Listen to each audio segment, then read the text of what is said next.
I'm such a bad friend. No, I'm the bad friend. I promise you that if we had a friend off, I would lose.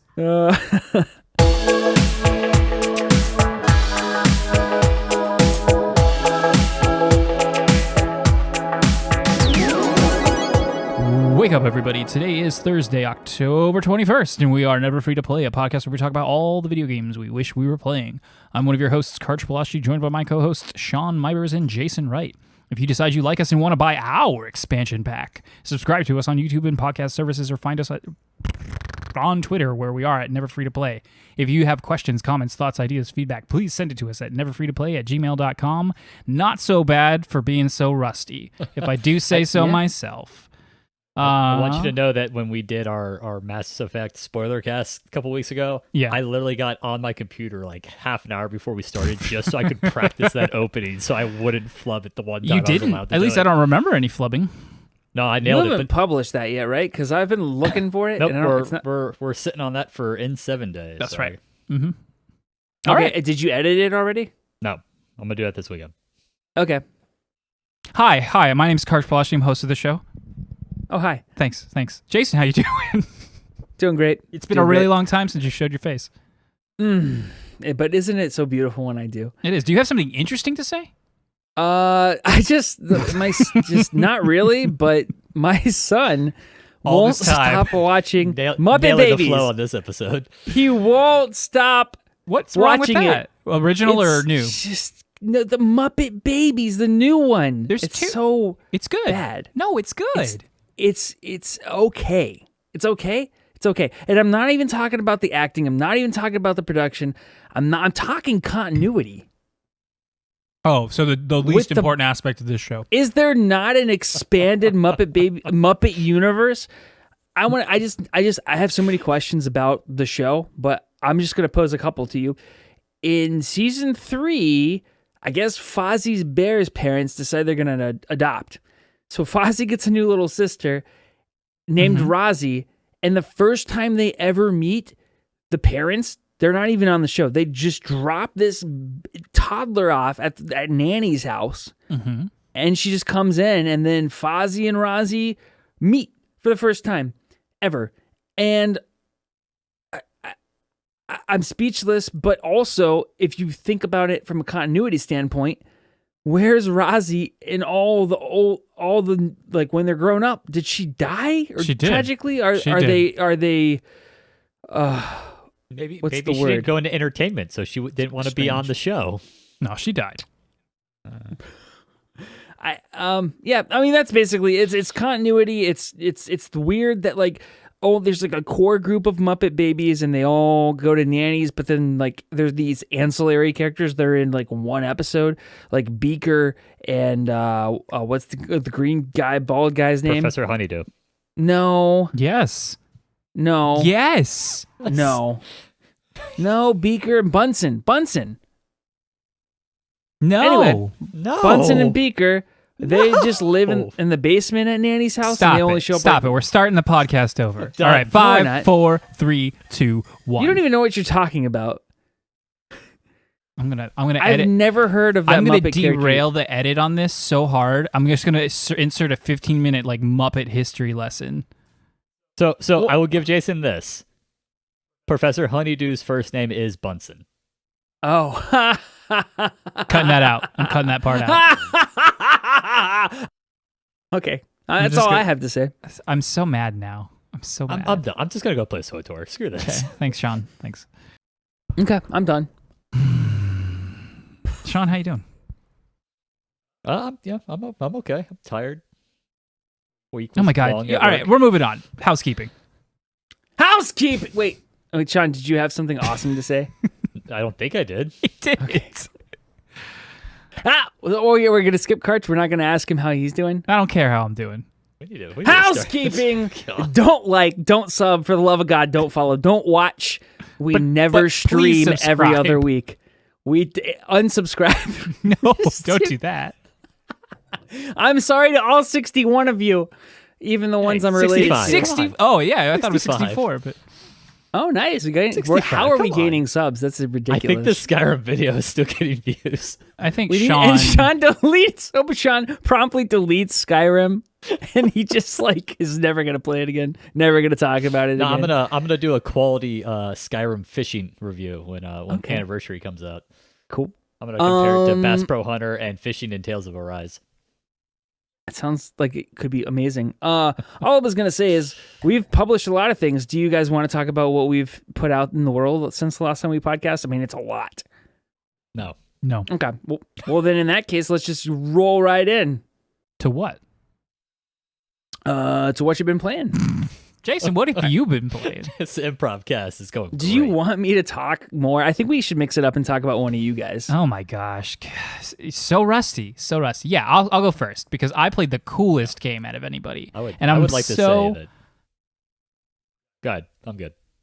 Are you? You would like to say what? The Mass Effect spoiler cast went much better than this. Oh yeah, that's because it was consummate professionals and interesting. And interesting. Exactly. I can post screenshots that show where Karch told me literally, Jason, don't plan, do what you always do, be a wacky goofball. I'm not mad that this is going poorly. No, okay, great. It's going great. I'm not mad that it's derailed. I'm still mad about the honeydew thing. Oh, okay, that's fair. That's the only thing I'm actually upset about. This is exactly what I wanted. Yeah, no, we've been playing some video games. It's been a long time, and I've played a lot of stuff. I've only rolled credits on 2 things, though, and I'll only talk about one. The first one was Final Fantasy V, so the bet continues strong. I'm winning. Sean says he's winning, but he's wrong, because I haven't lost yet. Ergo, winning. You're behind schedule, I'm just saying. That's not how it goes. I just have to roll credits. Gotta roll credits. Anyway, Final Fantasy V done. Final Fantasy V is very good.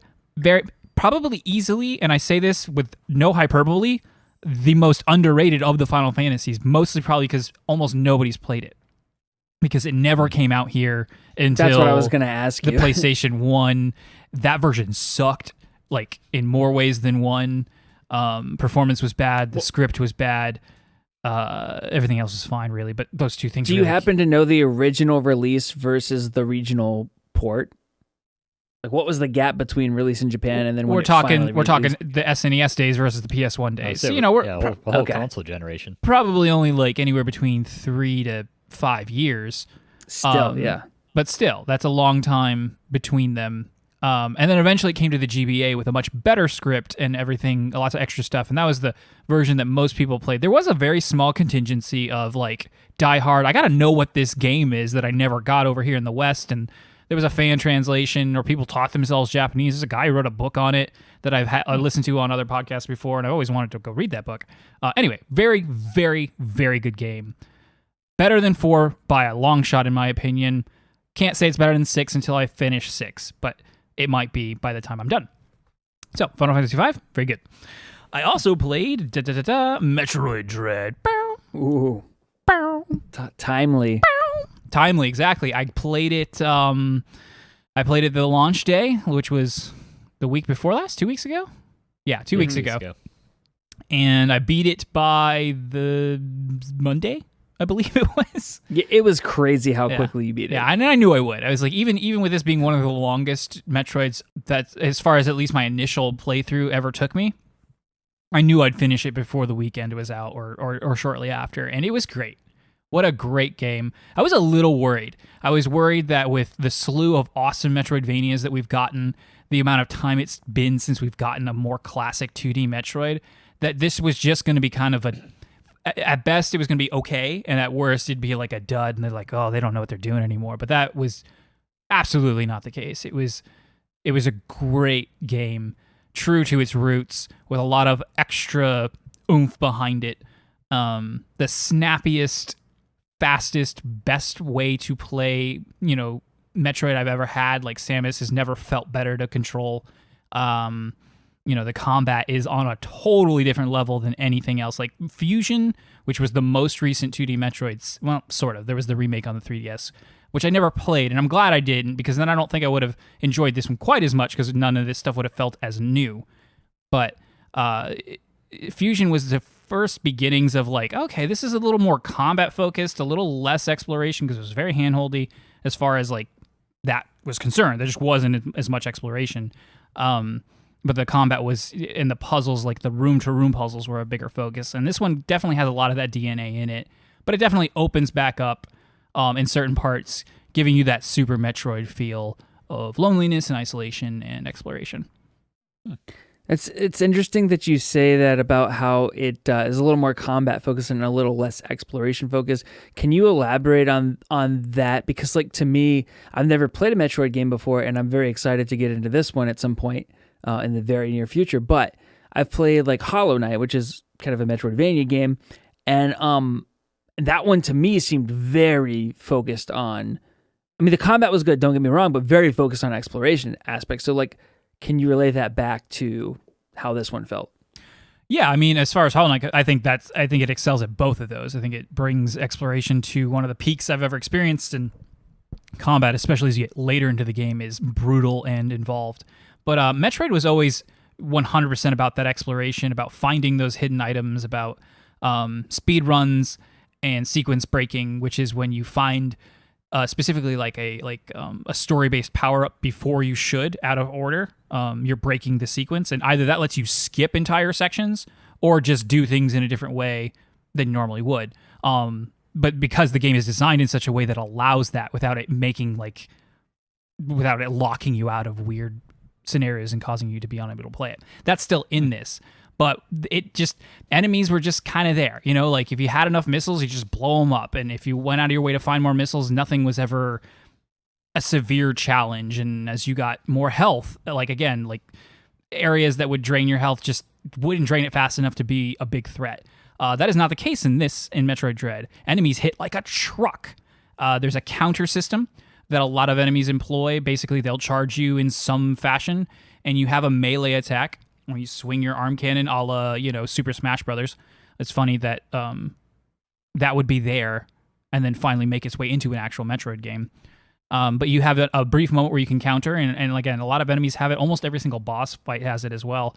And then you can basically stun the enemy for a brief second and essentially just kill it in one shot, where previously it would take, anywhere between 3 to 6 missile shots. It'll only take 1 now if you time that counter right.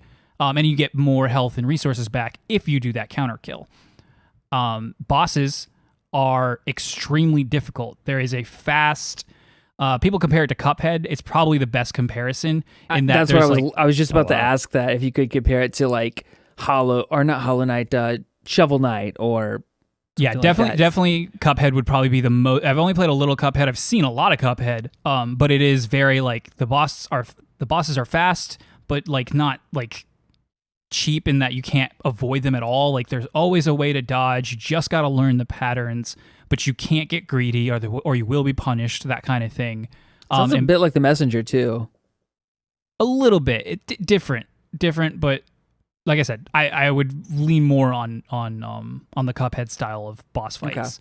Okay. And in previous Metroids, again, it was basically like if you went out of your way to get the more resources to have a huge stockpile of missiles or a huge stockpile of health, it was just like a standoff. Like you could just sit there and fire at the boss the whole time for the most part. Just a slugging match is how those old ones play it out. Exactly. Like Ridley's bouncing around, shooting fireballs, stabbing you with his tail, and like, yeah, you can try and dodge that, or you can just blow him to smithereens before he kills you. And that was how I always played Metroid. And so that was kind of a wake-up call when I got to the first couple of bosses in here. But they're also highly cinematic, which is a first for the series. And they're all very different from each other and super, super rewarding. There are some mini-bosses or recurring kind of like, mid-tier bosses that get a little old and feel a little cheap compared to like the really big set-piece bosses by the time, you've fought them like 6 times. But overall... a huge highlight of the game, and I really liked it. So you mentioned that this one is more cinematic than previous installments. Mm-hmm. Does that go along with how this? Is it got more story than previous installments, or yeah, by sheer fact that it has cutscenes. At the beginning there's a lot, and at the end there's a lot, and in the middle there are some. Basically, where you'll enter a room and all of a sudden you lost control of Samus, which is just something that almost never happened. It definitely never happened in the original Metroid and Super Metroid, maybe once or twice. A couple more times in Fusion, but really it was just not a hallmark of the series. And they do it amazingly. Samus still doesn't talk, but has never been more expressive. She talks a lot in Other M, which is the Wii game, but nobody likes to talk about that because everybody hates that game and that version of Samus. But man, she has just never been as cool, and she is mean in like, but like to her enemies kind of way. She's brutal, and it's all nonverbal, and it's so cool. And there's no better moment than the final moment after you beat the final boss. And you guys got to play this so I can talk to somebody about it. I got to talk to Robert about it. I'm going to play it. I promise. I'm about to be gone for a week. This is going to be the game for me. I've saved it for this. So. All right. That's fine. That's good because you need to. And it's hard. I'm telling you now, it's hard. I only got lost once. Like legitimately, like I have no idea where to go. And it's only because I missed this. There's these things that you shoot and they blow up, and they're really not that hard to see, but if you're moving fast, you might miss it. And then if you might be like halfway across the map or in a totally different area, and it's like, oh, hey, go back to this thing you forgot to blow up. You got to make your way back there. Otherwise, the game has an amazing design in such that it's always pointing you in the direction to go without actually telling you where to go. Nice. Better than any Metroid I've ever played. Actually, exploring will get you lost quicker than just trying to play the game, because if you go back for a missile tank or a health upgrade somewhere that you remember seeing after unlocking some new weapon that opens a new pathway, if you don't put a marker on your map, which they do have, which is awesome, you might forget where you were going, and then you might get lost for like 20 minutes trying to remember where it was. Yep. That happened to me in Hollow Knight a lot. Yeah. So yeah, the map is another thing that's always been in Metroid since at least Super. I think it was on the Game Boy one too, but this one is super detailed, almost too detailed. It's really, really dense, and it takes a bit to kind of get used to how to read it. But otherwise, you eventually learn to appreciate all that detail because it's super helpful. Some things I didn't like about it that kind of keep it from being perfect game. Funnily enough, the atmosphere kind of just doesn't do it for me. You're on a planet, but most of it acts like a space station, except not it's missing those hallmark like zones. Like some areas of certain zones are like a jungle or like just very terrestrial, and some are very cold and clinical because you are inside like a laboratory of sorts, but they're like brief and smaller in scope. And there wasn't a lot of cohesion to like the environmental design, which is a huge part of Metroidvanias to me, at least. Yeah. And so I was just like, it's fine. It wasn't bad at all, and it looks good for, a 2D Metroid on a Switch. And the cutscenes are, nice. Like the models aren't, there's no weird jaggies, and the frame rate dips really, really rarely. Otherwise, I'm pretty sure it's locked in at 60 otherwise, except for those rare dips, so that's nice. There are a lot of abilities, and so button mapping would have been really nice. Not usually something a huge problem in Metroid, but because there are so many, and you have to use a lot of them sometimes, like in combat with good precision, it would have been really nice to be 100% comfortable with them. And there were some combinations I was just like getting tripped up on constantly because it just wasn't clicking with me that way. And I wrote something else here that doesn't make a lot of sense to me, so I won't knock the game on it since I can't verbalize it correctly. But yeah, 9 out of 10, 9.5, 9.9 out of 10. It's so close, and I played through it twice, and I 100%ed it, but like there is something that holds me back from calling it a perfect game. You have this whole rating system, and you give me a numerical value card? I want you to know how close to my perfect it is. That's why people use the numerical one. Maybe it is. It's not normally needed. Normally I can just say great, and I mean great, or I mean perfect. Well, maybe you just need to add one more little... I'll call it the Metroid Dread rating. Yes. I'll rate this Metroid Dread out of Karch. There you go. Yes, do it. Out of Karch, yes. I mean, on that topic, where does this rate to the other Metroids? Good question. Very good question. Probably still the best one. Okay. Nothing beats... including the Primes?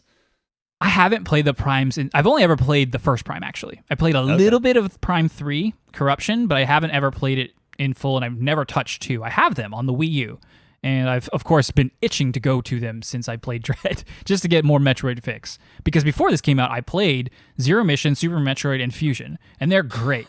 Dread overall is probably still a better game. I like certain parts of Zero Mission, I just like them better. Certain parts, too much to get into the details of that, and nothing beats Super Metroid's atmosphere. Out of all the Metroid games, nothing beats Super Metroid's atmosphere. The music, a little dull in this too. I couldn't hear it. Like, I've got it all the way on max, and it's just not coming through, and what I do hear, I don't find particularly interesting. Again, something that I've not ever found before, with Super Metroid having phenomenal music and really serving that atmosphere and making every zone come to life with, in conjunction with that track score. It's interesting how indies have maybe surpassed Nintendo in a genre, in the genre of music that they helped pioneer. Yeah. I'm interested to see where the series goes. If they continue Samus's story as is, it's like, well, I mean, you can always just hand wave a lot of stuff, but there are some things that happen at the end of this. There's like, I don't really know where you go with this character. And I certainly don't know if you continue in this genre. I don't know if you reinvent her and does it stay 2D, but you do something completely different, or do we just move on to the Prime style things? Or after Prime 4 and Metroid 5, do we just break off and try something utterly different than either of those? But who knows? Because who knows when Prime 4 is coming out? And obviously we just got this. This is, there's not going to be another one for a really long time. But yeah, wasn't like we waited how long between this and Fusion?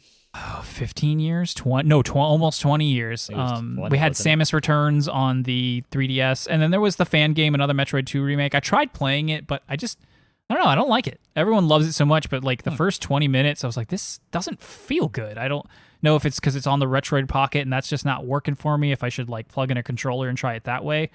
But I didn't like it. But Metroid Dread, worth the $60. I was going back and forth on this. I was like, I only paid 40 because I was going to say, we didn't pay $60. I don't have someone's. Crap. Yep. Sorry. But he hasn't played it yet either, so that's fine. No, I'm kidding. I only paid $20 for this. We split it 3 ways, which is awesome. I love doing that. I will always do that. It's definitely worth $20. Oh and my it's gosh, yes. As I was playing, I was like, is this worth $60? And I'm starting to hate that. I'm done. I hate the price hike from 60 to 70. That makes me so mad. And yet, if you ask me, is this game worth $70? I can also say yes, if that makes any sense. Because one's corporate greed and one is what is a game or a piece of art worth? And I'm just tired of answering that question. So yeah, it was worth it. It's always worth it because I paid that much for it. And I don't make mistakes. You can take that to the bank. Never doubt amoebas and cots don't make mistakes. So yeah, Metroid Dread, real good. I cannot wait till you guys play it. Again, there's such a good scene at the end. And I want to talk about it. I will try to get to it. All right. I will. What have you been playing instead, Sean? So I beat Tales of Arise. So basically, beat me to it. This goes to before you were playing Metroid, but yeah, I probably took me 2 to 3 weeks to beat Tales. I put in a hefty slog there near the on a week, I think, 2 weekends ago in order to finally beat it. And I came into this. The only other Tales game I've played, to completion was Tales of Symphonia back on the GameCube. Which is obviously beloved. It's probably certainly the most popular Tales game I think in the West. So I've settled in. I got Tales of Arise. It's the first Tales game in 5 years, something like that. Yeah, and it's good. The combat system's been kind of streamlined. It's been updated a little bit more for to match the modern era. And the graphics, where Tales games tend to have something that was borderline kind of chibi graphics, this is much more mature anime style graphics. And so I had a blast with most of it. Especially while you're gathering your crew of characters. I really enjoyed as the characters were coming together. And then the game kind of stalls. So the big thing you're doing is you're trying to defeat the 5 lords who have of the 5 Renin lords who are basically enslaving all your people and oppressing your people on your planet. And somewhere with Lord 4, that game just kind of runs out of steam for me a little bit. I haven't beaten it, but I've gotten to that point, and I can 100% agree that around that section, things just it feels like you're stretching. It's like you said, it's fun getting those companions, and it was. But as I was getting them, especially the last 2, I was like, this is taking too long, and nothing is happening except for the fact that I'm gaining comrades. And while that's always a really cool part of a JRPG, the rest of the plot is not moving forward. Nothing's happening. I don't know anything because, like, there's secrets. There's time or things to uncover. You have to, figure out the big conspiracy. Like, but like, what is it? Is the fun part. But that hasn't even happened yet. I still don't know what it is, and I'm 5 hours after that point.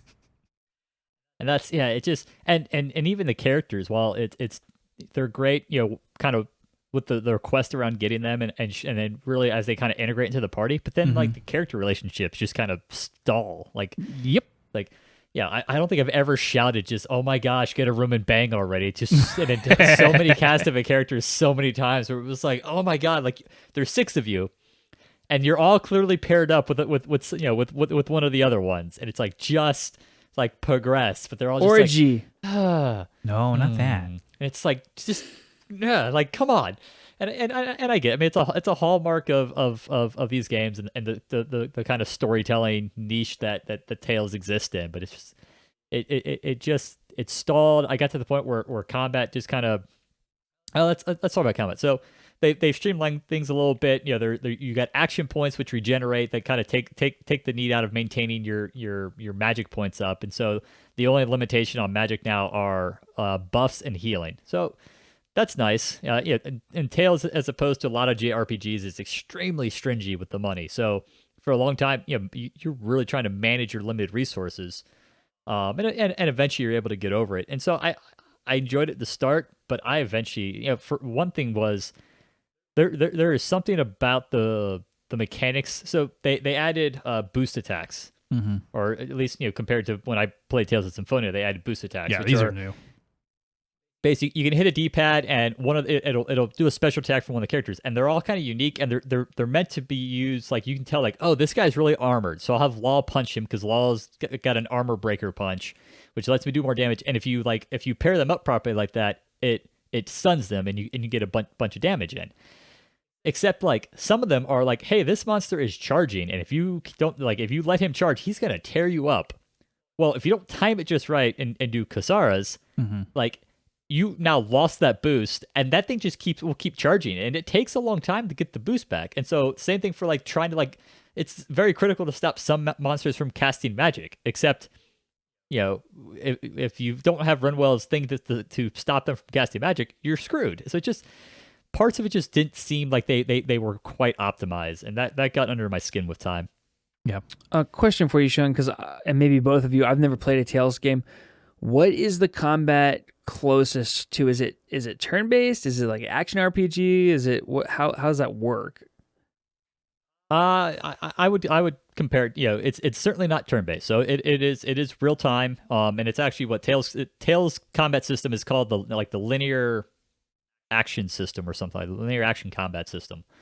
But it's real time, and so basically you'll run into a Zoogle, which is monsters in the world, and so there's it basically then, like JRPGs tend to, transitions, and so you've got an area you can run around in, and so you can position, and you're controlling one of your characters, and then up to 3 other party members are on the battlefield too, being controlled by the AI, and so you have a very kind of limited like regular attack, and then you have this whole repertoire of special attacks that vary by character that you're using to deal damage, and so it flows pretty nicely, especially as you start unlocking additional action points, but it also gets fairly because for the guy you can control, you can only eventually map like six special attacks at a time, and so you get like, I got very much into like, all right, I'm gonna hit him with this, and that's like you're gonna stun him, so then I'll do the aerial, and then I'll hit this and this, and I'll hit him, and oh look, I just did like a 40 hit combo, and I'll now run around, let my action points recharge, and go hit him again to get max damage. So it gets kind of samey after a while.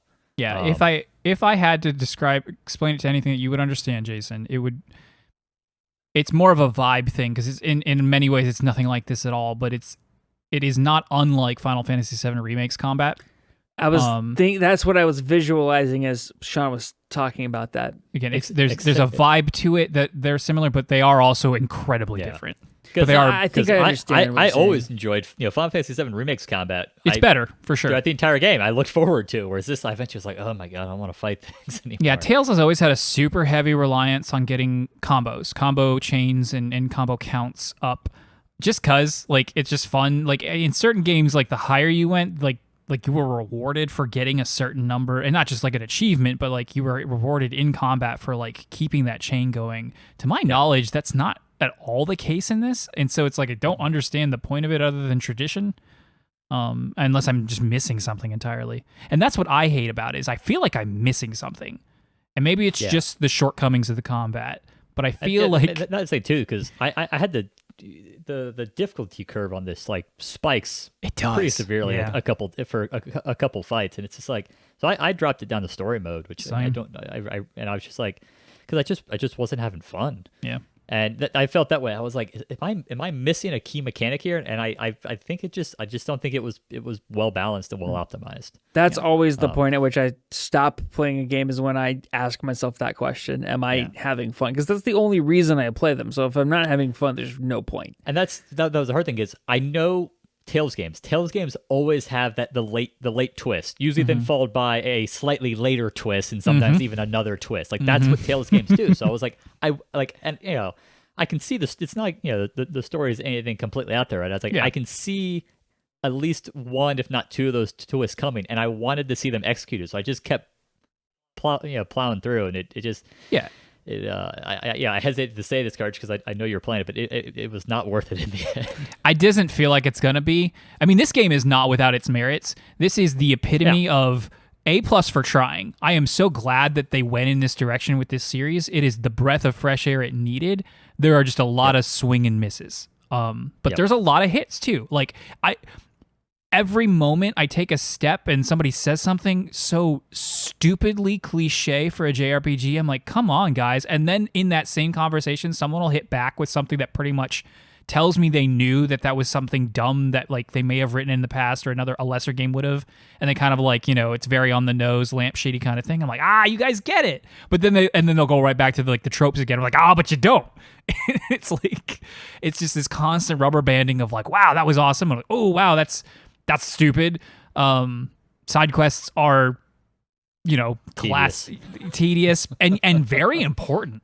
Like you get these things called, so in old Tales games, you had titles, and you would earn those via various criteria. You would just unlock them doing certain things. Sometimes it was combat related, sometimes it wasn't. And a lot of the times those titles had just a little bit of story flavor to them, but they would also affect your stats in some way. In this one, they're far more integrated. You earn something called skill points, and you just apply them to these skill panels. You unlock these panels / titles doing, again, various things in the game, whether that's combat or outside of combat. And the only way to get a lot of those really fast is to do the side quests. Some side quests are really dumb or annoying, and some of them are like literally impossible for you to do until later levels.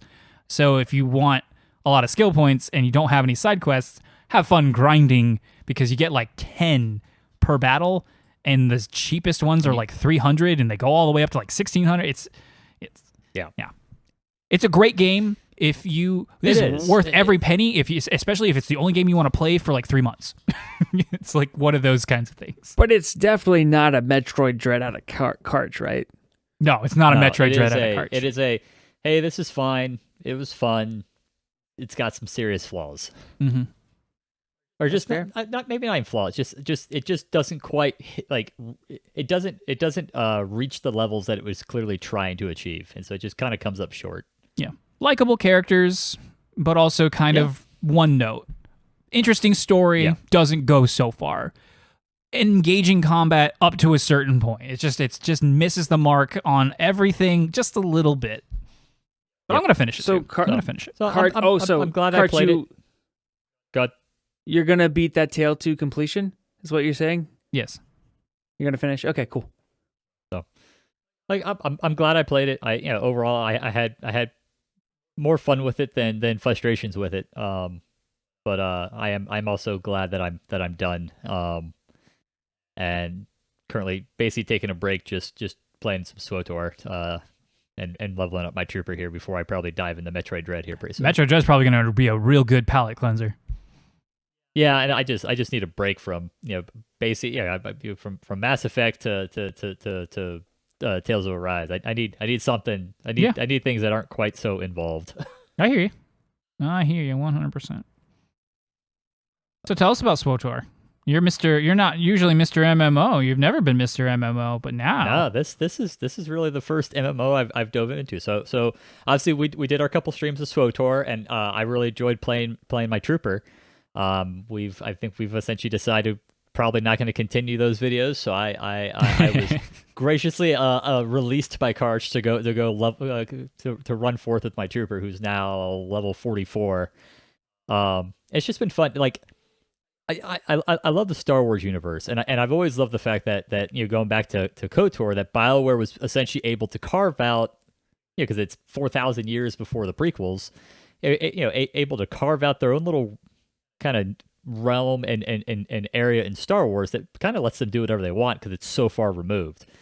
And so what's been really cool in SWTOR, because I've been to 4, 5 planets now, is like we're getting to see I get to see more of the Star Wars universe in this game than really any other game or movie. In some regards, certainly more than the movies, and getting to actually like spend time in those locales, by them just like flashing by for you're there for a couple minutes. Coruscant has been seen plenty of times, but like going back to Taurus, which was the starter planet in KOTOR, was really cool.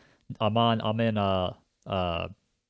Narshada, which is a hut world, and it's neon and like seedy casino. That's really cool. I was on. I started a bounty hunter, and being on that world. So it's just I hear we get to go to Alderaan and Corellia, which is ones we've seen tidbits of elsewhere, but for being kind of major planets, we spent very little time ever on them. So I'm really enjoying get to just kind of settle and see those areas of the planets. I mean, at the end of the day, it's an MMO, so it's not overly involved. It's not like I'm sure there are intricacies to the combat, especially when you're doing whatever this game's equivalent of raids are. Mm-hmm. But yeah, I'm not doing that. Operations. I'm just playing through the story missions. Operations, yeah. Mm-hmm. I'm just doing the my class story and the main story missions, and just it's nice. It's like I said, after kind of pounding my way through, especially I really played an excessive amount of Mass Effect 3 there in a short time period to beat it, and then kind of forcing my way through the last third really of Tales. It's nice to have a game where it's like I'm literally I'm bringing my laptop down and I'm literally watching TV with Katie and Mace, and it's a simple enough game I can play this and watch TV. And I subbed for like 2 months because it was cool. $25. Yeah. Which is nice because I've gotten some perks out of that, and I've gotten into the crafting system, and I don't know why I always love games where I get to where my character gets to craft their own gear. There was a GBA game called Summon Knights, a Craft Knights story that was kind of top down Zelda style until you got into combat, and then it was just kind of side scrolling combat. But I like the whole premise of that game was going and fighting things in order to upgrade your gear, and I loved it.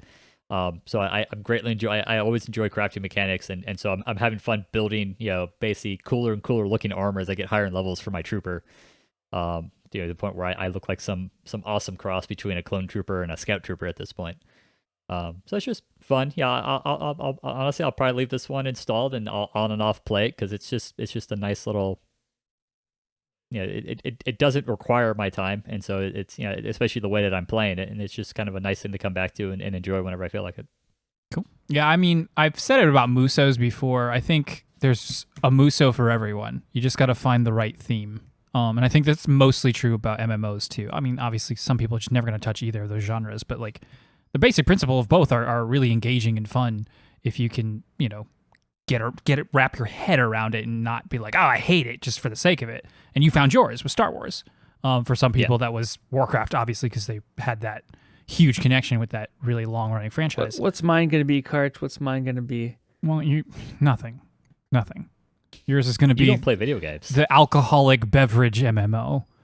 Ooh, this is sounding good. Yeah. Hold on, I have to go put my dog away because she's driving me crazy. Be right back. Go put your dog down. That's fine. We'll wait. Yeah, it has surprised me how much I've enjoyed playing SWTOR. I've enjoyed playing it with you guys, but I think that's always my the appeal of video games to me is the social aspect. Oh yeah. So it's anything I can play with friends, I'm like, yes, I will play that. Don't care what it is. Part of me wants to get Robert and play one Sea of Thieves like one more time. And stream it now that we're all doing the stream. Like we were doing that before. Especially because there's the Captain Jack Sparrow, like the Pirates of the Caribbean crossover. Ooh. If it's on Game Pass, it might be worth like just one time, the four of us just booting in and streaming, because that could be really entertaining for us and anyone watching. No one's watching. Port at you some more. I know, but Karch, we were just saying that it might be fun to get Robert and do the Captain Jack Sparrow DLC for Sea of Thieves, one more time, and stream it now that because we used to play that game before we were doing any of this. So yeah, I could be on board for that. Maybe, I don't know. I'm tired of. Well, if you're not, you can walk the deck, matey. I'm all for shouting port and Jason being confused. It's a left. I know that. Unless I'm not facing the. Oh my gosh! What if I'm not facing the right side? Is it? Oh no! Port is always side of the ship. Port is always port, based on the stern and the.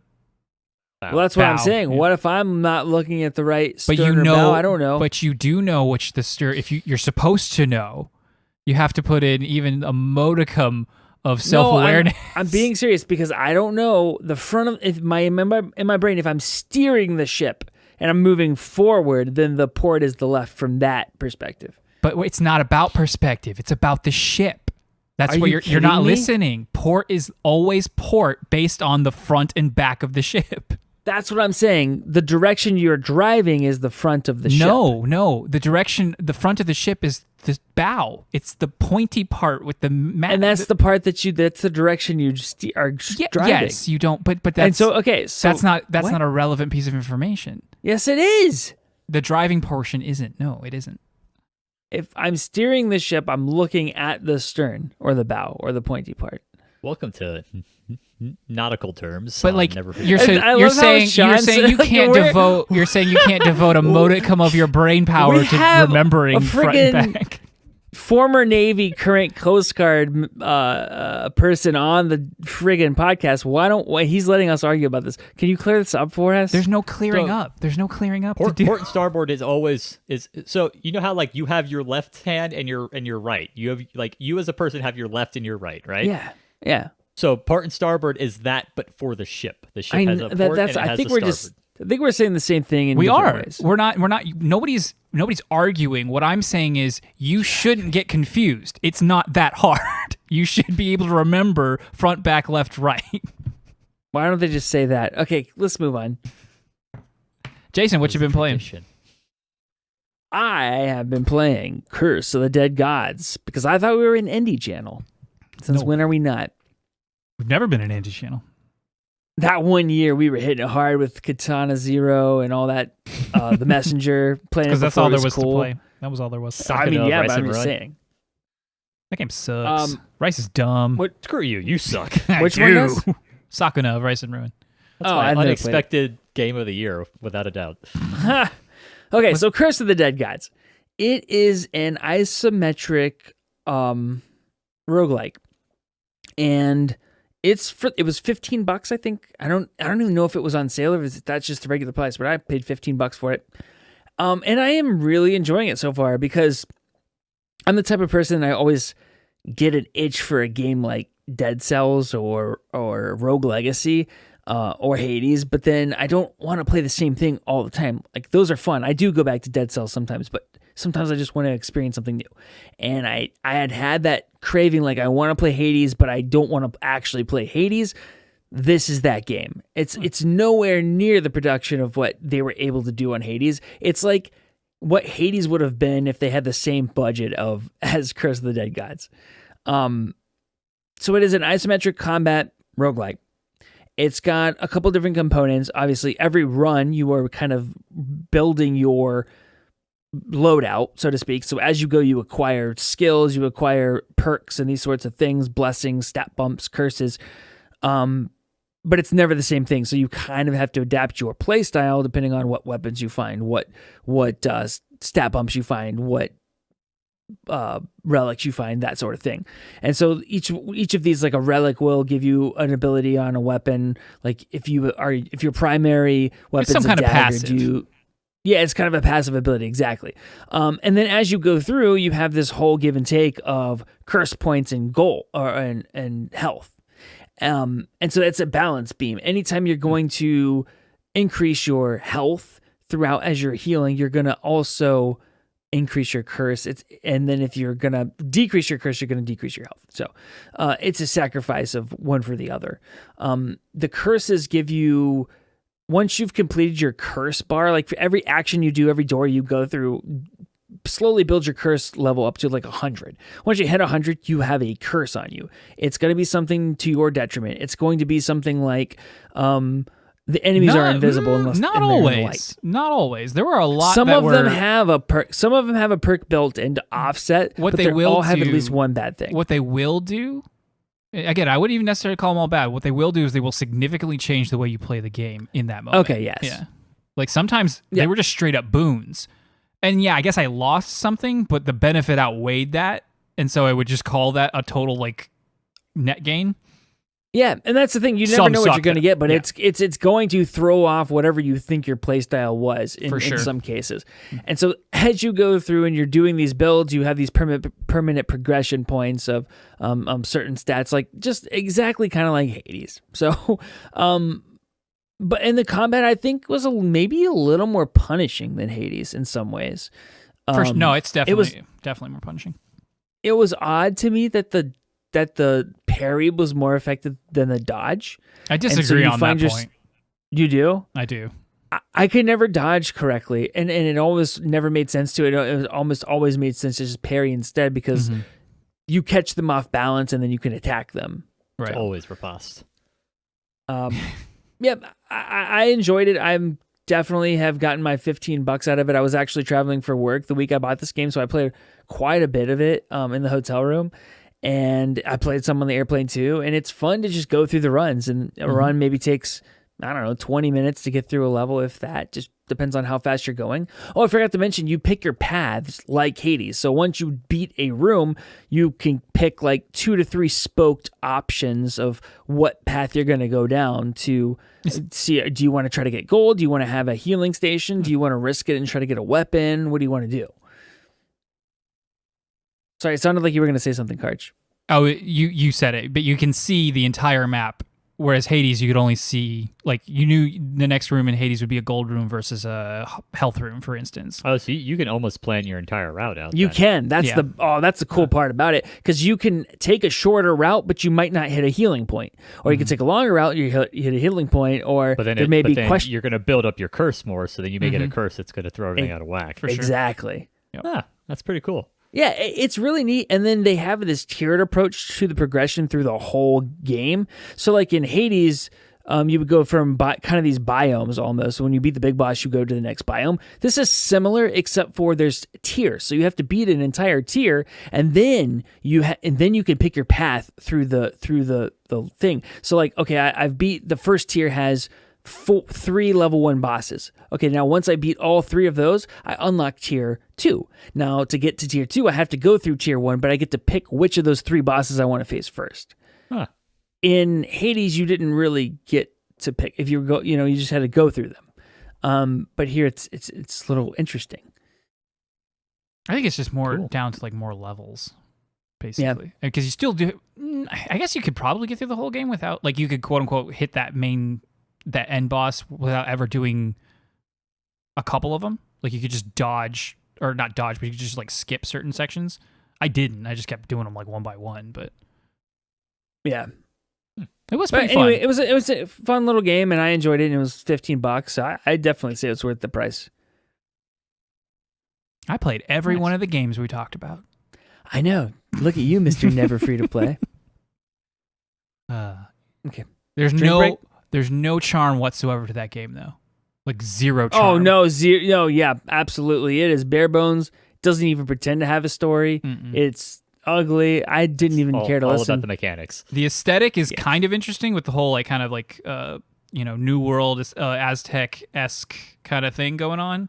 And you hated the light dark thing, but I thought that made it a little interesting. Yeah, so like you're constantly in darkness unless there is a light source. You know, like you're in a dungeon and you're underground or whatever, and you take more damage when you're in darkness, except in rare cases, where sometimes you do more damage, but you still take more damage, or sometimes you do take like less damage in darkness or whatever.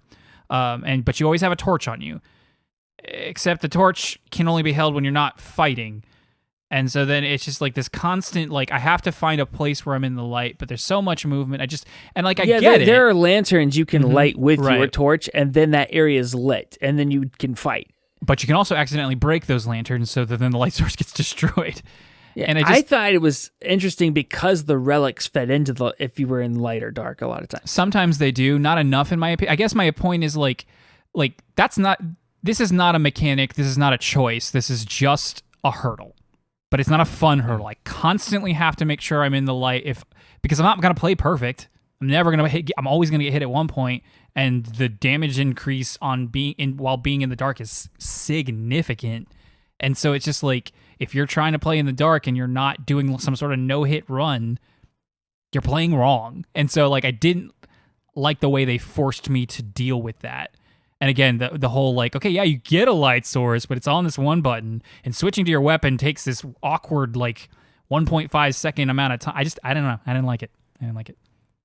Everything else I enjoyed quite a bit actually, but I did hate the light dark thing. It is far from a perfect game. On the card scale, I would say this is just good, which is like, I don't know what it is out of 4 or 5, but it's good, just good. Just good. It's fine. Fine. Fine's probably a better word. But worth the $15 because I enjoy that absolutely. type of roguelike. Yeah, and I didn't pay anything. I didn't throw Jason a buck at all. You don't have to. This was for me. I never was gonna. All right. Drink break. Drink break.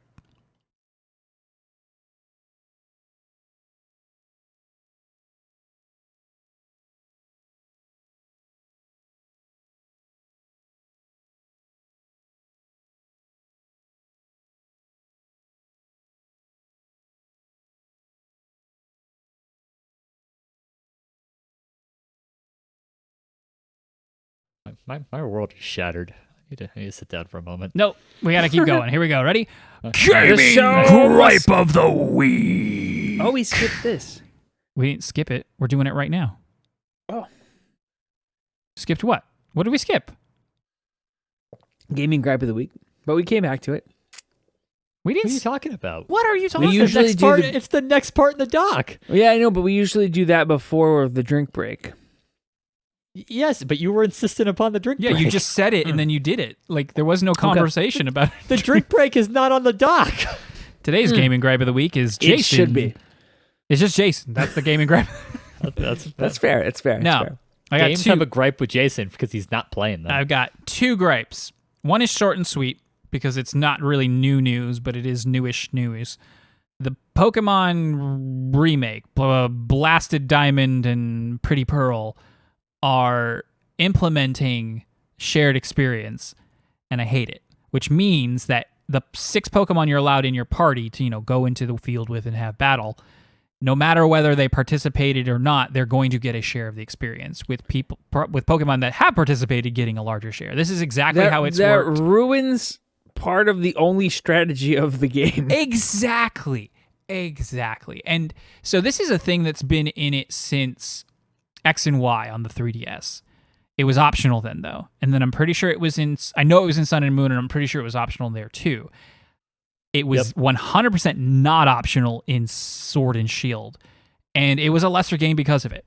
Like, the only way that I wasn't, 10 levels above the champion by the end is because I was literally catching Pokemon left and right. And if I thought this one was kind of cool, I swapped it out. And it was always just a few levels behind me.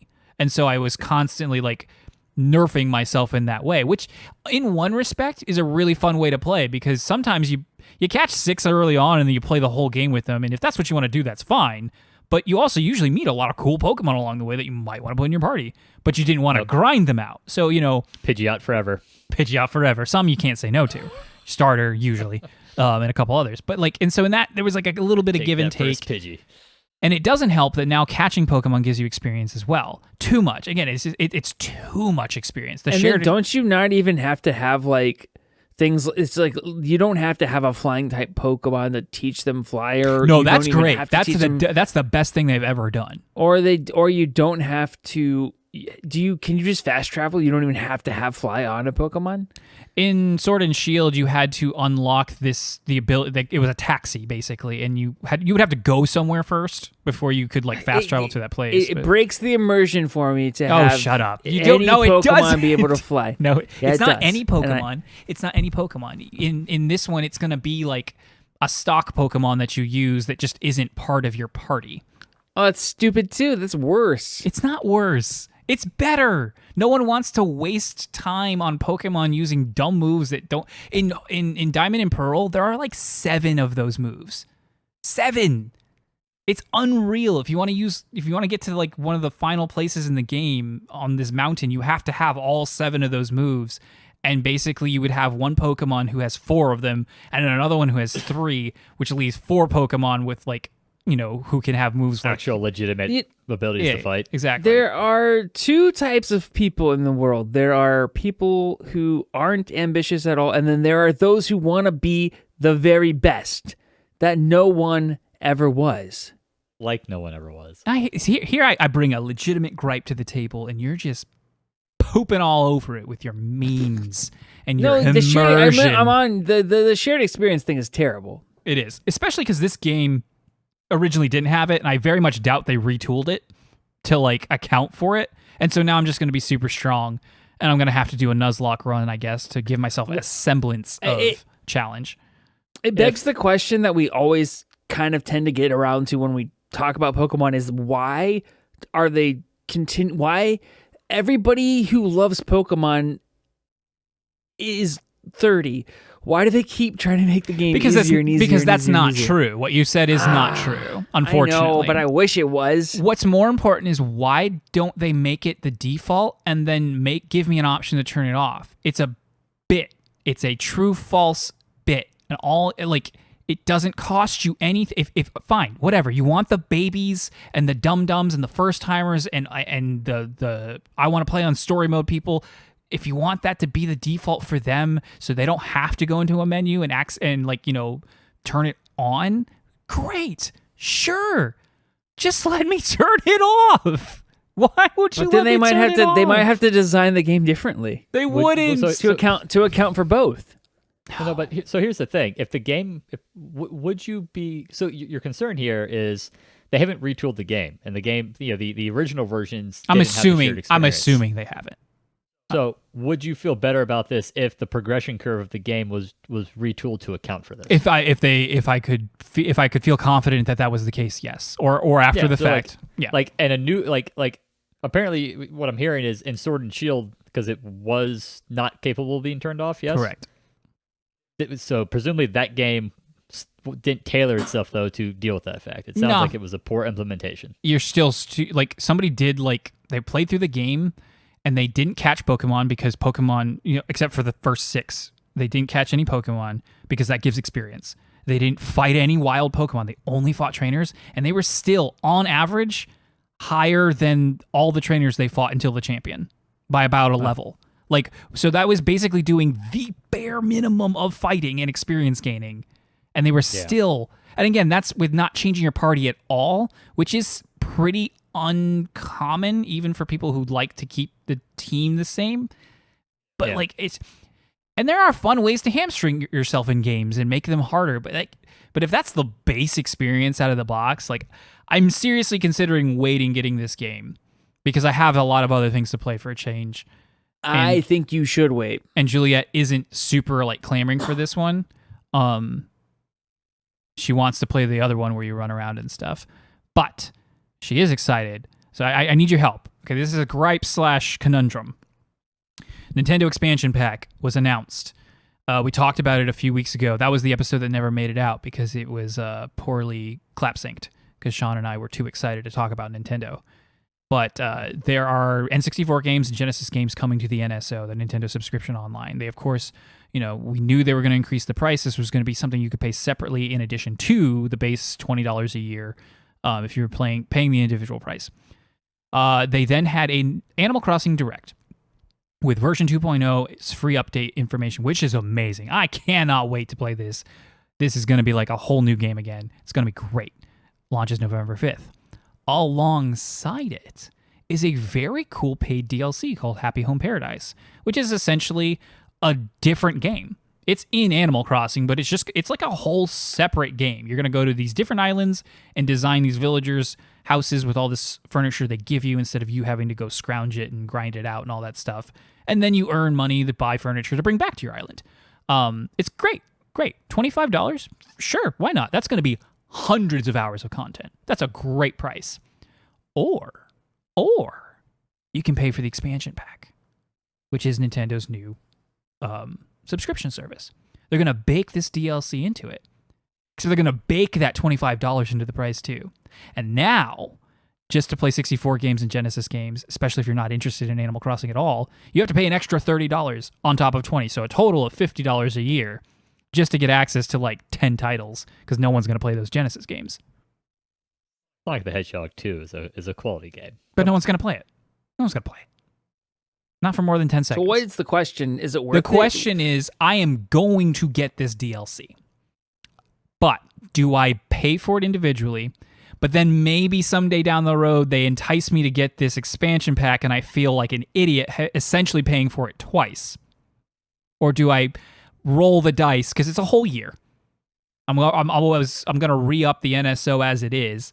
And so I'm just going to pay an extra $30 whenever that, launches instead of the 20.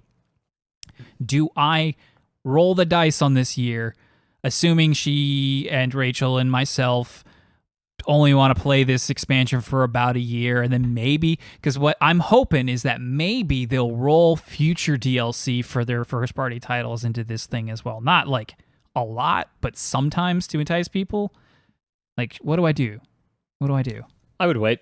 You would wait. So buy the DLC. So on the one hand, buy the DLC. Buy the DLC, because so here's the thing. I mean, Nintendo's support for NSO has not been great. It's been so I'd bad. wait and see. Like if it does become a norm for them to roll DLC up, are part of this, then yeah, it becomes worth it. But right now, you got no guarantee, especially because it is Nintendo, that this isn't going to be, hey, they're going to do this once and then they'll never do it again. Or do they remove it from the service? Yeah. Remove the DLC from the service and and then you lose access to it. No, they never do that. I doubt that. That would be insane, even for them. The 64 and the Genesis games, last I checked, you had a wonderful little pocket emulator. I do. If you really want to go play those games, which I don't think there's really 64 games that you're all that interested in going back and playing. But I love Paper Mario. But Paper Mario's not even in the first lineup, so who knows when that's... It's not a good game to emulate. It doesn't 64 games emulated 64 games suck. Like even when done well, they suck. And so that's kind of the silver lining with the Nintendo backed one. I don't know. Sean speaks wisdom, and yet I'll be honest with you. I'm not entirely confident that it'll run well on the Switch. That's true.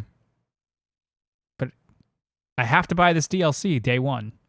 Because she knows when it's coming. I would just buy it. All right. Yeah, I would just buy the DLC. Okay.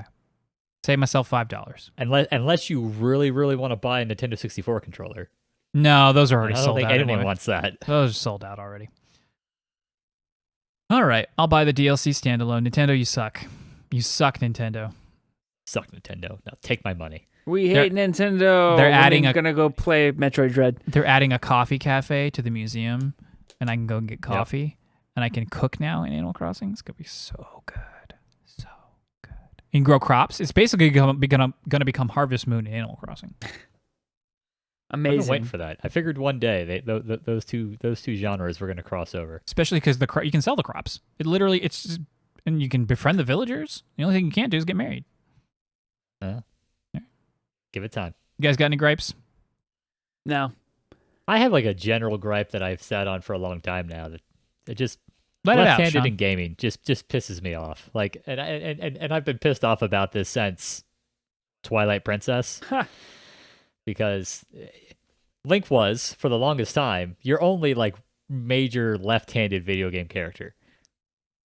And then because the freaking Wii and because of the way everyone held the Wii, they had to make they literally, as I'm sure you guys remember, if you played Twilight Princess on the GameCube, the layout of the overworld of Hyrule matched previous layouts. It was everything was in the general same position of where it was compared to Ocarina of Time. And then if you played it on the Wii, the way that they made it, they're like, oh well, Link needs to be right-handed now because people are going to be waving their Wiimote in their right hand. Was they just mirrored the entire game. So now like Lake Hylia is on the opposite side of the map of where you would normally expect to find it, which was hilarious. But however, when they did that because of the Wiimote, Link has been left-handed or right-handed ever since, and it just makes me angry. And like and this came back when I was still playing Skyrim. So Skyrim, you can dual wield weapons in Skyrim. You can put any sword or mace or axe in either hand, except if you want to wield a shield, it has to be in your left hand, and then your main weapon is implying that you're Dragonborn, no matter what. In a game that lets me basically customize everything I want to do, have to be right-handed. Is there a mod for that, Sean? There isn't. You need to make it. What are you doing? Stop the podcast. Go make that mod. Like, I have to believe the fact that that mod doesn't exist means it is some like hard-coded limitation in the engine that screw you. It has to be right-handed, unless I pull probably a Twilight Princess and I mirror the entire Skyrim game. But then that sucks because now magically all the enemies are also left-handed, and I don't want that. I want the option to choose. Dude, I'm just wild. Angry about the underrepresentation of Southpaws in the gaming universe. It's so funny because there's like one programmer at Bethesda, and a right-handed man killed his left-handed grandfather because of his left hand, and he's like, "Screw it! I hate left-handed people. I'm gonna do this." And I hope someone pissed about it. I love. I think it was The Division. A lot of like shooters will let you shift what shoulder they put the gun on, and I would always like, and it would default to them holding it, with their right hand being on the trigger, and I would always like start the game and like nope, and I would put it in the left. I was like, all right, here we go, left-handed. I just want to be represented in the art that I consume. So we got some famous left-handers in video games here for you, Sean. Not Link anymore. Yep. Where'd it go? Kane Highwind from Final Fantasy IV. He's a Dragoon. All around butthead. Freya Crescent from Final Fantasy IX. Also a Dragoon. Is he a butthead? No, she is excellent. She's a peach. Oh, okay. She is fantastic and immune to lightning. No, not immune to lightning. Really? She has an lightning healed her. Item. If you were watching my thing, yeah, she had an item that did that. Luke Fon Fabre from Tales of the Abyss, which you've never played. Nope. Severoth is often pictured holding his ginormous sword in his left hand. Yeah. Nightmare from the Soul Calibur series, left-handed. I remember that. A lot of left-hand bad guys. Chrono, apparently, because again, he's also shown holding his sword in his left hand in all the promote material. But he also uses it two-handed, so it's kind of like, doesn't really matter. That's all I got. Yeah, say. Yeah, it's pretty low. Yes. I mean, like it also listed Mega Man, but like his cannon arm is the left one, which is like certainly his most important hand, but it's also not a hand. You can't really call it a hand. Yeah. He has to use and like left. He clearly must write his name if he has to write his name with his right hand. But in that respect, he blasts his name. In that respect, Samus is left-handed because her arm cannon, or at least in combat, that's true. Because you never see it. That's not true. Zero Suit Samus, she doesn't have it. So it's like it's not like Mega Man where it is her hand, but in combat, she has to be left-handed. How do you know Mega Man doesn't have a suit on, huh? Because he's a robot. Sure? He's a robot designed like that. But how do we know he's not an android that's in a robot suit? In certain incarnations of him, he doesn't have it, but you never see it without it. So I'm assuming that those incarnations of him, because there are different Mega Men. It's not the same Mega Man all the time, if I'm not mistaken. Mega Men. They should make a game called Mega Men. I'm going to name the episode this. Left-Handed Prejudice or something like that. So it's got to be, you got to be better than that, Karch. I know you can be better about it. Or like why left-handed gamers suck. Because they have low representation. That's why. If you don't name this episode on YouTube, most anticipated holiday 2021 games, then we don't deserve any followers. We don't have any followers. We have 65, and you're being very rude to the lovely NFers. I don't want to hear anything about SEO from you until you start making content, okay? I'm making content right now. By yourself. By yourself. Contribute to this channel, sir. Sir. I haven't played a game by myself since Final Fantasy VII. The last Final Fantasy VII video I uploaded was the last time I played a game and by myself. That's depressing. Well, I need another. We spent so much time on the grapes. I need another drink break. Except that was like 10 minutes. That was not 10 minutes. You popped the cork. Like an hour, dude. I'll be right back. An hour. Drink break. Once again, not a discussion. He just goes and he does it, and he stays here and he laughs at us. Anyway, Q1 2022. What's your favorite game, guys? I'm sorry, I can't stop looking at Red October. Like, I'll be honest. Yeah, we looked ahead to the games coming out for holiday 21 and in Q1 22, and there is not a ton there that I really care about. Halo Infinite's coming out. Looking forward to Halo Infinite. Got to get the wife through Halo 4, the last Halo that was couch co-op, because screw you, Halo 5. But this one's supposed to be couch co-op again. So not right away though. Oh, you're right. Damn it. Yeah, it's not launching with it. It's not a day one. I'm excited for nothing coming up. All right. I'm done. Jason, what are you excited for? Shout out to Far Cry 6 and Back 4 Blood, because those were some of my most anticipated games for the fall, and they're already out. I've played Back 4 Blood on Game Pass, and I intend on waiting for... it was pretty fun. That's right. We streamed it the other night. It's a great little game to get together with your friends and just mess around. It's very arcadey. It's I mean, there's some elements of permanent progression and trying to do a kind of like a loadout for your skills, but it's very mindless. You can just have fun with this game. It's hard. It's harder than it looks. It's definitely harder than it looks, even at the lowest difficulty. You can go see us fail a mission 5 times. Yep. All right, before you continue, I gotta say your list baffles me. Go ahead. Really? Baffles me. Are we gonna do the whole list here? Do the whole list right here. Okay. My this is interesting. Why I looked at the list you sent. These were the ones that popped at me that have been on my radar that I'm like, yes, I can't wait for those. One actually was just recently announced, which is God of War for PC. It comes out January 14th. You famously cannot finish. I already own it. Yeah, twice. I have no explanation for this, but it's something that's like a part of me wants to see what this looks like with RTX, and sure. I'm watching and here's the other thing. I actually said this to Lauren, my wife, the other day. I kind of want to go back and play God of War 2016 because we're watching Vikings, and so many of the characters from Norse mythology are kind of like being talked about or showing up in the Vikings, and so I'm like, it's making me want like more Viking stuff, you know? If that's what gets you to do it, great. I mean, if I had it in me and a machine that would play, I would love to go play God of War for like a 4th time. That would be awesome. You know, for a while it was on. Instead, he ends up playing Assassin's Creed Valhalla. That's another one I was like, oh, I want to do that one too. Poke the bear a little here. I hate you so much, Sean.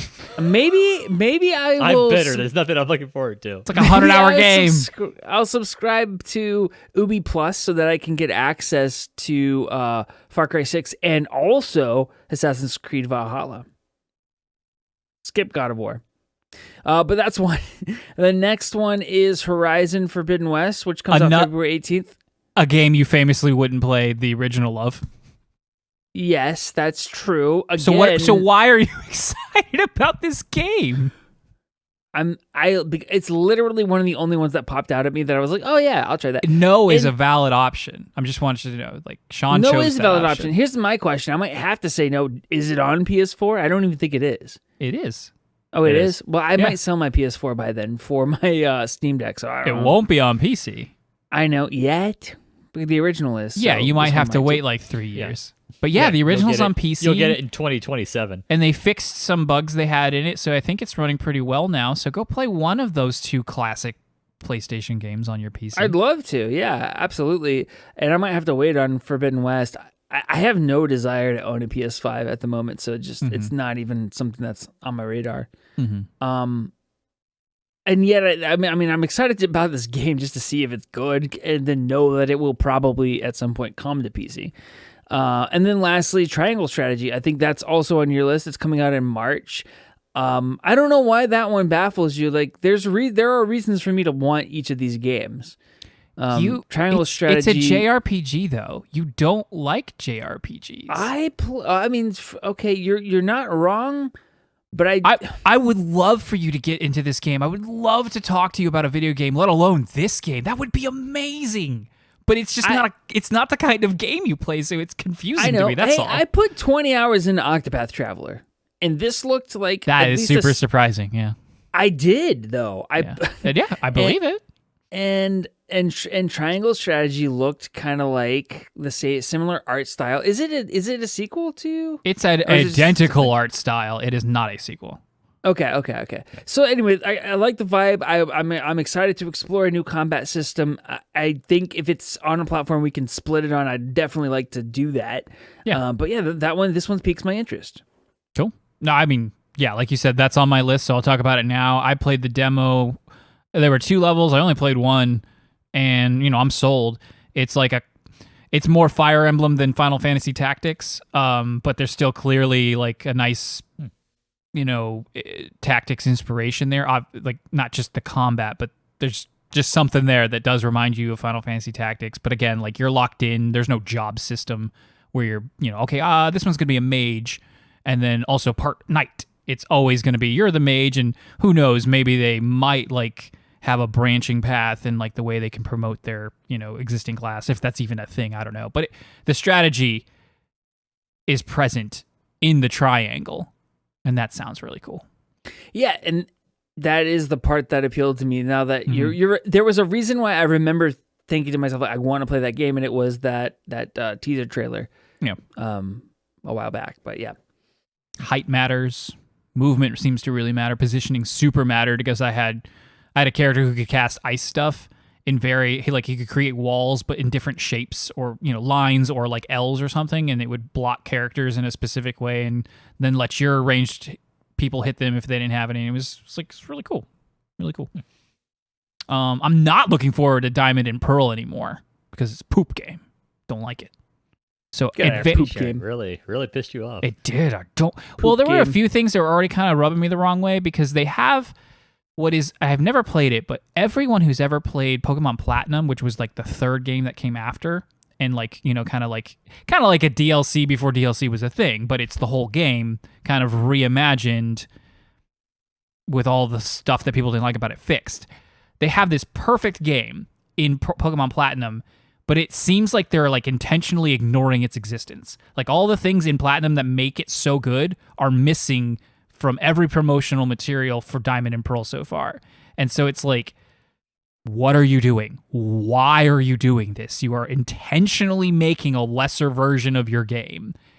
And that because they're makes Nintendo me and mad. they could But it's not Nintendo. In this case, it's not Nintendo. That's true. All they're doing, which is even more baffling. You've got Game Freak over here who, sure, okay, if you have to pump out new Pokemon content to keep up with your merchandising machine, fine. But when it comes to like rehashing old stuff, especially when you give it to a new team, I expect a little bit more care into it. I expect Heart Gold, Soul Silver. I just want my Heart Gold, Soul Silver for Diamond and Pearl, and it's not that much to ask, and it looks like I'm not getting it, and I'm so mad.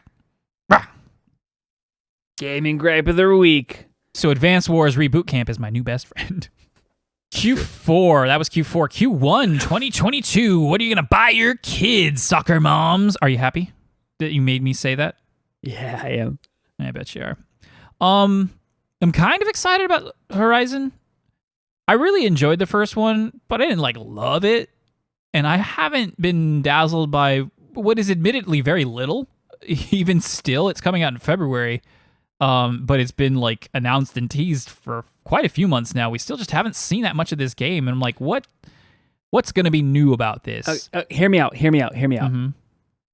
To me, that's part of the reason I'm excited about it, because They showed so much restraint in their marketing for Ghost of Tsushima, and that indicated to, in retrospect, that indicated they were very confident about it, right? It turned out to be amazing. I think Horizon Zero Dawn was so close to being just this freaking awesome game. True. The fact that they're showing so much restraint in this marketing makes me intrigued about it. I hope I'm right, but I have a good feeling because Sony's been knocking it out of the park. Yeah. But like to different degrees. You've got amazing titles and you've got still really good ones. I'm just afraid this is not going to come over the hurdle of, that was really good. Like I like Tsushima more than the first Horizon. You like Ghost of Tsushima? Yeah, that's what. Yeah, no, I understand that, but I guess all I'm saying here is if you're using the same pattern and you're looking at the marketing, that's part of the reason I'm excited. Got it. But you're not going to feel weird playing a game you have no connection to when you have total, complete, unfettered access to the original. There's and plenty of time to play it. Yeah, well, you're right. Exactly. Maybe I will. Just curious. That's all. Maybe this conversation will make me go back and play it. I got so far into it, and I don't want to restart. You didn't. I lost you my really save. did. I promise you didn't get that far. It will take you a few hours. Drop it down to story. It won't take you that long. That's a good point. I could catch up to where I was and then just go. Anyway, continue.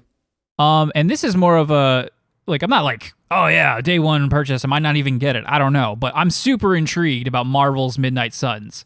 Not so much from the trailer because the trailer had real big, early 2010 energy in it, where it's like, look how cool this is. Look at this demon woman. You're gonna be the main character. What?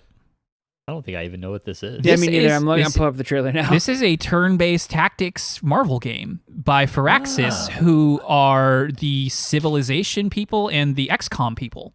It is not like XCOM. No, I do remember this now. Yeah. Yeah, it is not. It is not an XCOM game, but it is by the people behind XCOM, and thus, they have that kind of game design philosophy pedigree.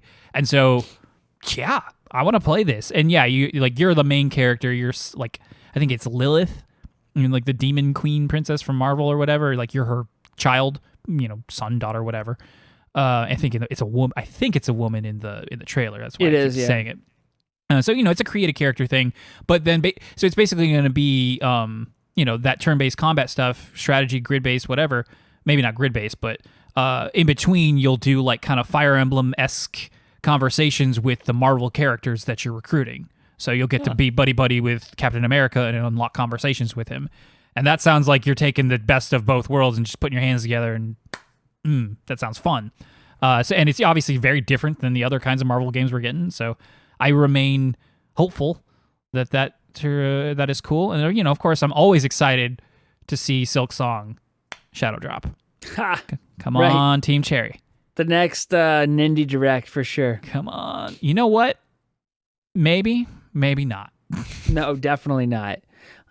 That Marvel game looks Midnight Suns looks really cool. That looks like it's up my alley because I think I couldn't quite get into Mario vs. Rabbids for some reason. There was just something holding me back, and I don't know what it was.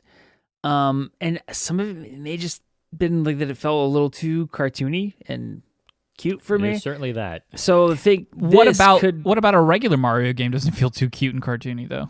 The Rabbids died and like them, but that's fair. That's fair. My point is that this could be like that game for me because I had thought about going and playing XCOM, but I think I may have tried it once on a streaming platform and it just, I don't know, that I just couldn't get into it at that time in my life. This could get me into that. I mean, that looks I like imagine a cool game. that this will be, for lack of a better term, it also says someone who's never played XCOM but knows a little bit about it, XCOM Lite. There's no permadeath. It's not going to be so bogged down in the numbers. I guarantee it'll be fairly seamless. More accessible. Exactly, more accessible to the common person who wants... Wolverine's going to be in it. That's cool. Wolverine hasn't been in anything in forever, even though he's finally getting his own game. He looked fat in the trailer. He looked like he put on a few He's always supposed to be kind of stocky. He's a short, wide muscle set dude. He's not Hugh Jackman for sure. No, who is, on the thinner side even when he's jacked. You jacked man. Ha. All right. Before we wrap up there was some big news today, so we'll talk about it real quick. There's not a lot to talk about other than impressions, but about 3 o'clock Eastern, Concerned Ape, and he's one of like 2 people I have like. So I have alerts for Concerned Ape, creator of Stardew Valley, and then the people working that Chrono Trigger inspired game. What's it called? Oh my gosh, I love it. It looks so cool. They made The Messenger. Sea of Stars. Sea of Stars. It was kickstarted. It's coming out next year, I believe. And they constantly put out promotional material, just like little, like art updates and animations and environments and stuff. Anyway, only 2 people I have notifications for because I'm always excited to see what they have to say. And today was no different when Concerned Ape's like, hey, I'll be announcing something in about an hour. And it's his new game. And it's called, specifically, Concerned Apes Haunted Chocolatier. What? Sean, what did you think? When you guys were texting about this earlier, I thought it was DLC for Stardew. No, it looks exactly like Stardew Valley. It's definitely the art style of Stardew Valley, but it's its own game. I'm intrigued. It's interesting because it looks like it's about seemingly there's definitely going to be like the interacting with people in the town or city or wherever you're living, but it seems like it's going to be you run a chocolate shop. Yeah. And where exactly the haunted fully fits in, I don't know, although the clerk at the chocolate shop was a ghost. Yeah, there's a bunch of ghosts. It looks like, but like you go out on quest and you go out and into the combat area and you forage and fight monsters and then use those ingredients to make chocolate. So that part of it reminded me a lot of Moonlighter. Where you would go into the dungeon areas and you would get resources and you would sell them in the shop. And so this strikes me like that. And I really enjoyed that aspect of Moonlighter. So having a game that does that, but maybe with more fleshed out interaction with the town and all that, and obviously the kind of what I will assume would be kind of the unique twist implied by the title Haunted Chocolatier. I'm very much looking forward to this. Yeah, it looks great. There are some assets and like character portraits that are kind of like because this was like this is all very much his first stab at this, and it's great that he was able to do every single one of these things all by himself to varying degrees of success. Like the music in Stardew Valley is 10 out of 10. I love the music, and the music in this already sounds amazing. I can't wait for the score and the tracks for these. But you can tell that he's gotten so much better at not just his asset design, but the character portraits that you see, just a few of them, are very varied. Dibs on romancing Lily. Right? Lily looks great. And then there's like a old-looking bartender, and he looks kind of almost like a creepy butler. Jet. His name is Nigel, and he looks really cool. Nigel. Yeah. Jet looked cool, too. Yeah, Jet looks cool. Everyone was cooing over Jeff. All the ladies were, and not just the ladies, were cooing over Jeff on Twitter, just posting pictures of like zoomed in on his face. But there's he had a blog post on hauntedchocolatier.net, which I guess is the website he created for this. It says, chocolate represents that which is delightful. The haunted castle represents the allure of the unknown. The ghosts represent the imprint of the past. All of these things are important. However, don't think for a moment that because this game features ghosts in a haunted castle, it is an evil or negative game. On the contrary, I intend for this game to be positive, uplifting, and life-affirming. However, if Stardew Valley mostly channeled the energy of the sun, Haunted Chocolatier channels the energy of the moon. Both are vital. And that right there sums up exactly what he's like going for in such a perfect way that like I'm already sold on it because of everything he's done and how it, how clearly connected these games are in like design philosophy. But just that little bit like of sun versus moon is like, yes, that is what I'm feeling from this trailer. And if that's what you're going to go, if that's like your core like inspiration, there's no way this can't be amazing. He said it's already going to be the same price as Stardew was at launch, so it's going to be super cheap, and I'm going to buy it on 4 different systems. That makes so much sense as to why I was drawn to it immediately and somehow don't love Stardew. I mean, I like Stardew, but yeah. I don't like the sun, and I love the moon, man. Yeah. It's Stardew is actually already kind of moody. It's very bubbly, like even on the surface. But I was talking to Sean about this the other day about how like older Harvest Moons, which is what he was going for, there is this like melancholy to the towns when you first get there. Some people have some really bad relationships that you find out by just talking to them a little bit. Sometimes characters die. You're usually the last hope of the, for their economy because, like no one's growing stuff anymore. And like newer ones just kind of throw that out in exchange for bubbly anime fun time, and I hate it. Where Stardew went back, and it's like, you've got drunks, you've got, adultery, you've got PTSD soldiers returning from war, but not heavy-handed, and it just fits. And so I'm super excited for this. No idea when we're gonna get it. I mean, while he was explicit that while the trailer looks like he's very far along, that the way he develops tends to be very vertical. So he's got some full, well developed things that he could show, but he has a lot of the mechanics in the game left to do. So yeah, but still, hoping it's sooner vice later. The only here it is in this Verge article. I was about to say the only platform he's 100% certain about is PC, which I had a feeling, and that kind of sucks because I don't want to play it on PC. But it'll eventually get ported everywhere. But you want to play it on Steam Deck. Oh, that's right. The Steam Deck will 100% be out by then. And I'll be able to play it on that. And as long as it has controller support, it'll be like I've got it on the Switch. Switch, you're so stupid. I hate you. What like quote unquote engine does he use for? I don't know. I don't know if it's Unity or Unreal. But it's probably one of those. I don't imagine he wrote this from scratch. That's all I was going to mention is, you say like a lot of the mechanics he has left to do, but like, how could they be so different from Stardew that he doesn't have at least a starting point? It's still just him. He programmed it in C# using the Microsoft XNA framework. I don't know what that is. It's not familiar to me. So he used a video game, tool engine thing. Yeah. So, but it's not like RPG Maker though. No. It looks better than that. He did all the art. And all of that is from scratch. So using those tools. Do we have anything else to say? I don't. Funnily enough, I don't think chocolate was an item you could obtain in Stardew Valley. What else can't you obtain in Stardew Valley? Sean? Apple cider. Will you play the game if there's no apple cider? I mean, the fact that he still hasn't put apple cider into Stardew Valley is my eternal gripe with that game. He's clearly moved on. He's done. He's already working on the next game. Stardew Valley's in the dust. I'll have to make my own mod for Stardew Valley. You should, dude. You should. That and just the to rename apple wine, apple cider. The right-handed shield in Skyrim. Which one do you want more, Sean? Which one do you want more? You missed this. I looked into this, and people were like, there were people who were like, I tried to figure out a way to do it, and it doesn't work. Like it's a hard-coded limitation into the game. So wild. I'm going with that one dev whose grandfather was murdered by a left-handed man. But which mod and which one would you want more to exist, Sean? Well, clearly I'm done playing Skyrim, so I want my apple cider in Stardew Valley. Okay, that's right. I mean, we were at one time a Skyrim channel. That was a good week, and now we've moved on. I don't know what kind of channel we are now, but it's not a Skyrim channel or Drink Break channel. We are a Drink Break channel. We're washed up. That's what we are. We are. We peaked way too early. Later, Skater. I love this podcast. I love video games, and I love you too, lovely NFers. That's all we have for you this week. You all have a fantastic week. We will try, but we are never free to play.